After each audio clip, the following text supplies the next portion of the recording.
Lehen saioan, Jonander Agirre Mikelezekin egin genuen topo. Eta etxea zer den definitzen saiatu ginen. Etxean on sortzen den, arkitektoaren lana zein den, eta egunerokoan jakintzak ematen ditugun gai desberdinen inguruan hitz egin genuen. Politikaren gaia era naturalean atera zen. Eta gaur horren inguruan jarraituko dugu. Bizitzeko modu desberdinen inguruan hitz egiteko ditu dugu gonbidatu hau. Eta politikatik egin daitekenaren inguruan hitz egiteko.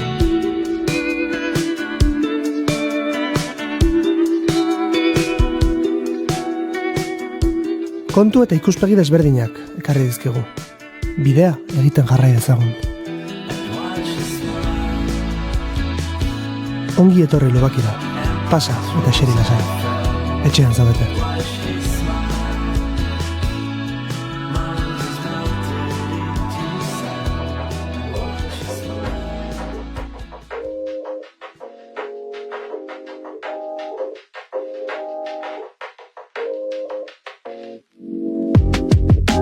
Entzuten ari zaren hau, Lubakian deitzen da. Gaur, Unai Fernandez. Arratsaldeon Unai, nola marrazten zenuen etxe bat txikitan? Ni txikitan uste dute marrazten nuela familia bakarreko etxe tipiko hietako bat, ezta? Bi teiatukoa, edo bi zurietakoa. Nik uste balkoi bat, ate bat, igual txakurra horrean, lorategoa, eta bereziki nik uste hori bai gogatzen dela ondo, tximinia haundi bat, eta kea, ezkean gabe botatzen, nik uste alako zehozer marrazten nuela, bai. Unai Fernandez de Betoño, arkitekto, irakasle eta politikari izandako gasteiztar bat da. EH Bilduko lurralde antolakuntzako idazkaria izan zen, eta alderdi horren Gasteizko taldean egin zuen lan. Gaur egun, Euskal Herriko Unibertsitatean irakaslea da.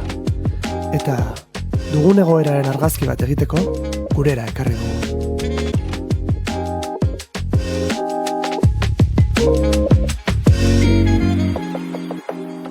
Unai, aurreko saioan laborda aipatu genuen, eta etxebizitza kooperatiben inguruan hitz egin genuen. Zer iritzi dezu honen inguruan?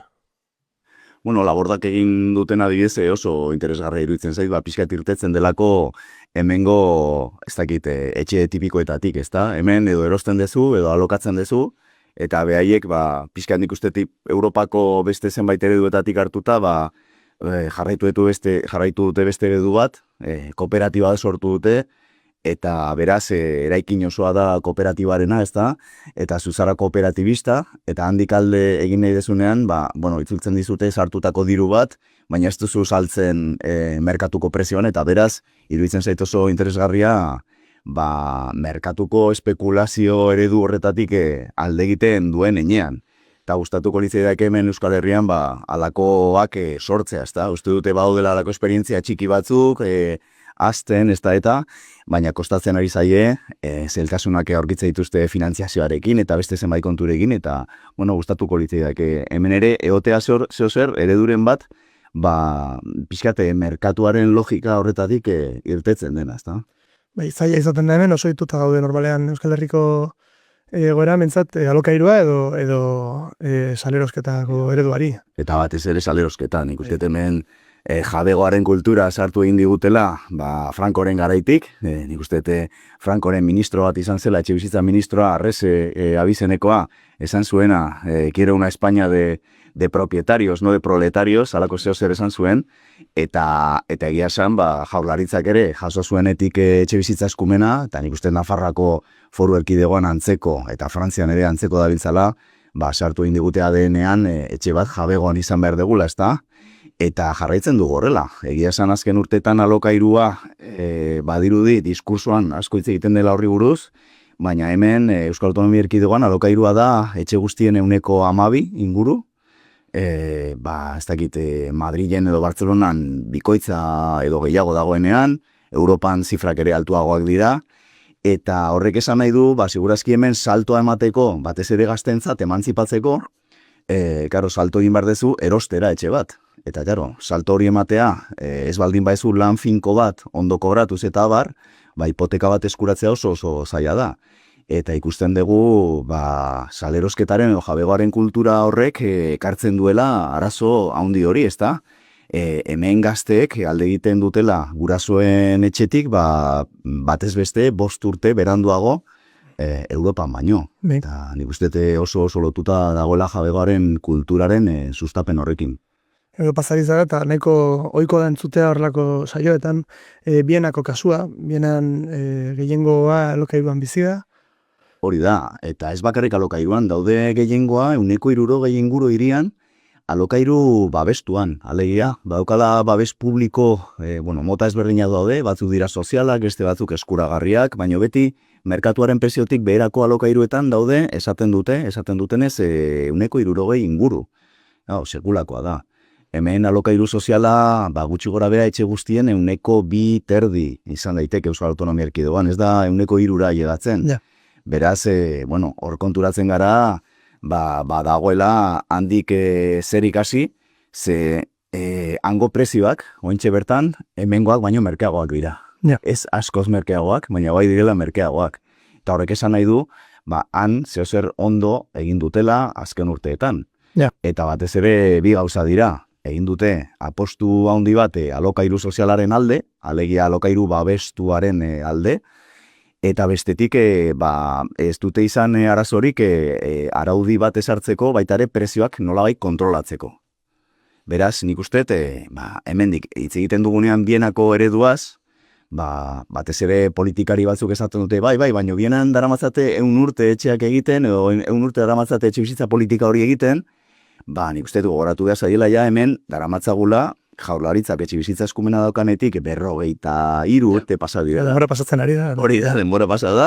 Gutxinez 100 urte horien erdia, ez da, lortuta izan barko genuke horren erdia. Beraz, logika horri jarraikiz eta ez daukagu, ez da ekite 110, ez da. Orduan ikuste eta apostu serioa egin barko genukela alokairu sozialaren alde eta baita ere prezioen nolabaiteko kontrol baten alde.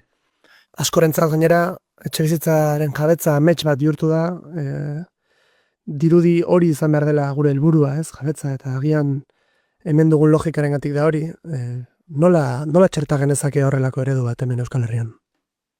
Alokairuaren aldekoa.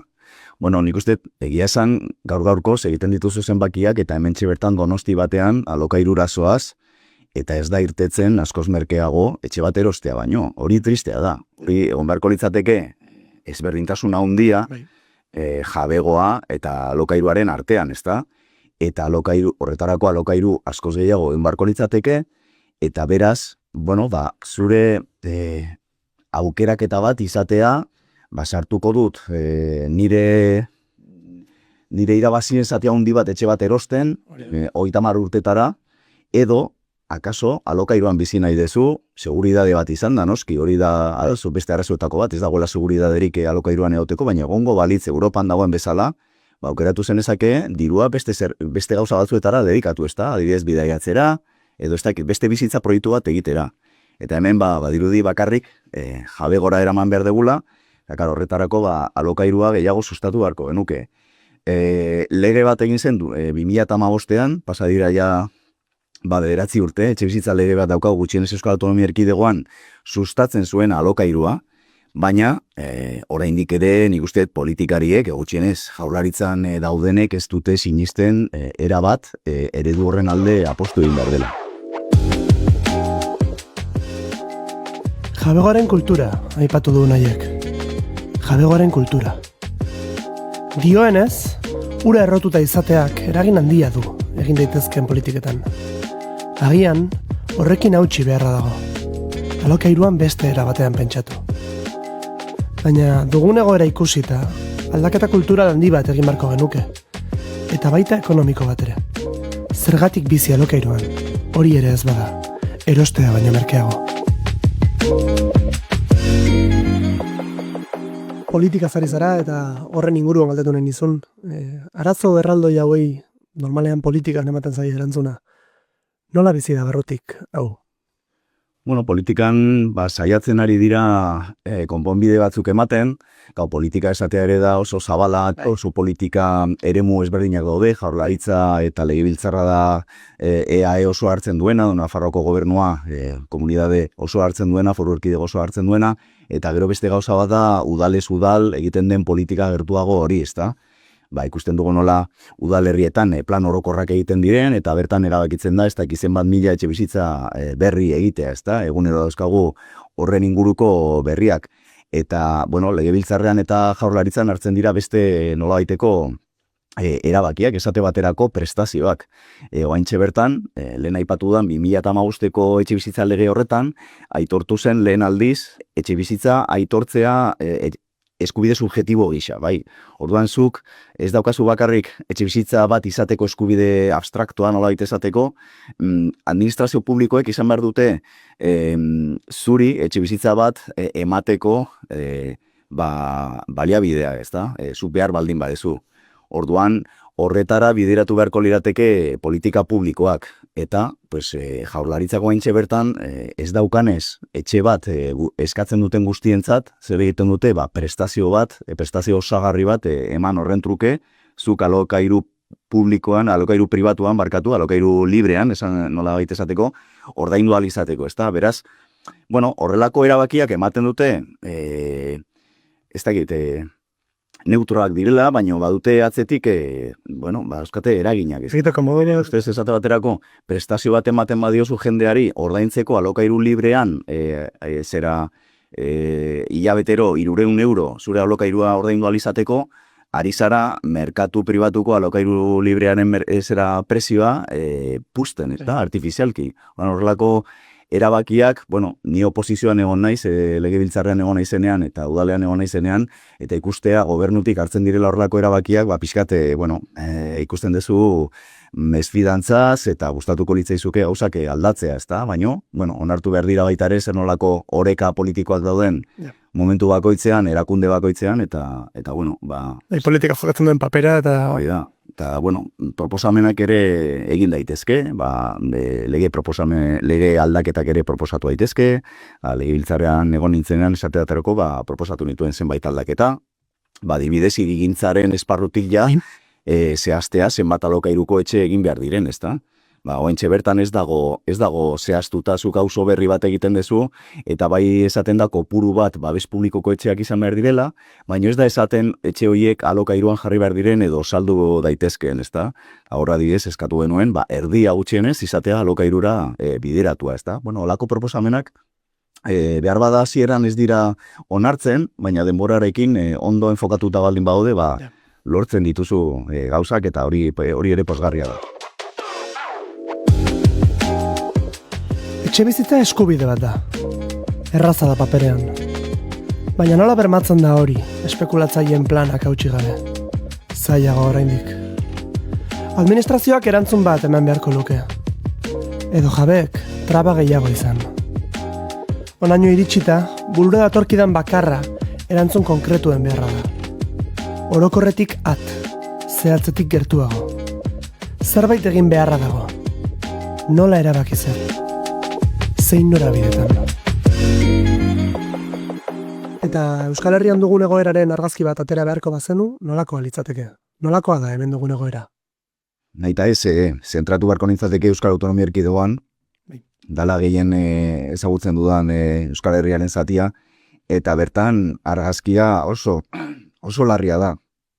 Duela aste bat, txosten bat atera du Eusko Jaurlaritzak, eta bertan esaten du azken 18 hilabeteetan, igo dela etxebiden izena eman dauden eskatzaileen kopurua, alokairu sozial bat eskatzeko, alokairu babestu bat eskatzeko, 156.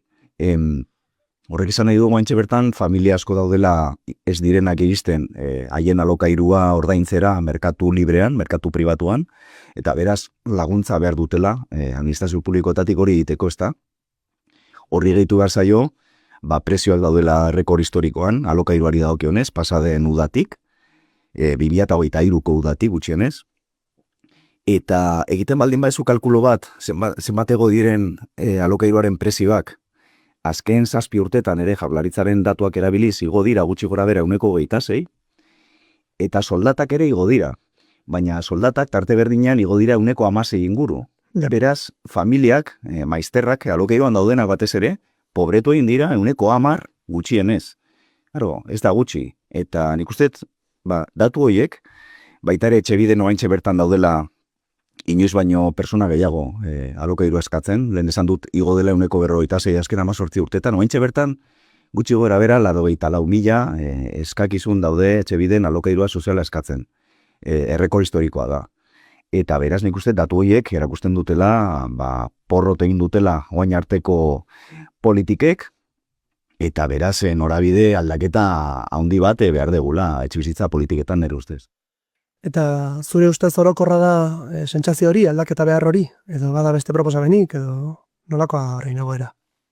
Esango nuke konturatzen ari dela egoera oso larria dela. Esate baterako lehen aipatu dut emantzipazio datuak hemen, gutxi gora bera 5 urte gehiago tardatzen duela gazte batek bere proiektu autonomoa egiten, ez da, gurasoen etxetik kanpo, Europako batez bestearekin alderatuta, ikuste hori badakitela Jaurlaritzan, eta esate baterako aurreko legealdian gazteria zegoen toki batean, gero eraman zuten lehendakaritzara, orain berriz ere mugitu dute beste leku batera, alegia badakite horra arazo bat dago, baino ez dute ematen teklarekin, karo, tekla gazterianen emantzipazio datuak hobetzeko bi dira, eta da enplegua, eta da etxe bizitza. Eta gointxe bertan, enpleguak ez dauzka sekulako datu txarrak, hori egia da, azken urtetan hobetu da, baina baita ere esan behar da, gointxe bertan ja, enplegu, erdi on bat izateak, ez dizula garantizatzen, ez dizu bermatzen, bizibaldintza hobe batzuk izango dituzula zergatik, etxe bizitzaren prezio izugarriagatik, beraz, ointxe bertan, nik uste bai dakitela, tekla nola esateko etxe bizitzaren arazoa handia dela, eta beraz, zeozer gehiago egin behar dutela. Claro, hori bai diskursoan nabaritzen dela azken boladan, hitz egiten ari da pixkat alokairuaren alde eta bar, baina gero eginkizunak betikoak dira, esate baterako. Zuzoaz banketxe batera erostera etxe bat, eta ematen dizute, hipoteka bat ematen dizute, etxearen presioaren 80% gehienez, ez da? Orain esaten du Jaurlaritzak beste 20 ere beraiek abalatuko dutela. Berriz ere, gatoz, jabegoaren sustapen horretara, nik uste hor, behar dela aldaketa kultural bat, nik ez dut esaten orain denok alokairura joan bergarenik, ez da? Baina nik uste egon behar dela merkatu zabalago bat alokairuan, jendeak aukeratu ahal izateko. Hori izan beharko litzateke nire ustez helburua eta lehen komentatu dugu Bienan apostu egin zuten alokairu sozialaren alde eta prezioak mugatzearen alde. Eta hemen nik uste bi ideia horiek funtsezkoak izan beharko lirateke gutxienez administrazio publikoetatik hartzen diren erabakiei erabenez. Aukeratu ahal izatea da orduan helburua. Zentzuzkoa dela uste dut. Agian hori da okerrena. Etxetik ateratzeko adinera iristen garen gazteok zin dugula aukeratu. Izatekotan, hartukoz genituzkeen bi etxeren arteko aukeraketa egin dezakegu. Ia 1.000.000 truke. Zein da gure etorkizuna? Eta zergatik da horren iluna? Zein da erruguna?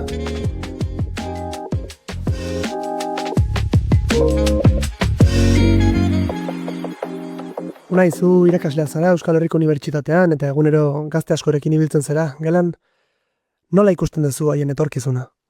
Nik nabari dut begira egon naiz 4 urte politikan eta beraz ez naiz egon unibertsitatean. Eta orain itzuli naizenean etxe bizitzaren gaia aipatzen duzu eta ikusten duzu gazteen begietan halako arreta berezia jartzen dutela. Usten nabari zaiela, arazo bat ikusten dutela haien bizitzan, ez da ja gai bat ikasi behar dutela aprobatzeko azterketa, baizik eta ikutzen dute ikutzen ditu haien bizitzak eta arreta berezia jartzen dutela, eta nik uste, noski badokagula esperantzarik, ikusten zaie oso kritikoak egoerarekin, ikusten zaie gogoekin jakiteko ze eredu ezberdinak dauden, ze politika ezberdinak dauden eta bar, eta nik uste baietz, beraiek orain bapatean izango balituzte erabaki guneetan halako karguak edo hartzeko, nik uste, beste modu batera egingo lituzketela gauzak. Da, zaldaketa iritsi daiteke orduan. Espero ezagun baietz. Nola marraztuko zenuke etxea gaur egun? Oain nahiko ezberdin marraztuko nuke, segurazki. Akaso ez nuke egingo familia bakar etxe bat horrelorategi batekin, ez? Nik uste egingo nukela etxetxo bat auzo batean, auzo bizigarri batean, zeinetan ateratzen zaren etxetik eta denetari duzun, ez da? Gertu, garraio kolektiboa, komertzio txikia, ez dakit, baitare auzokideak, ez da?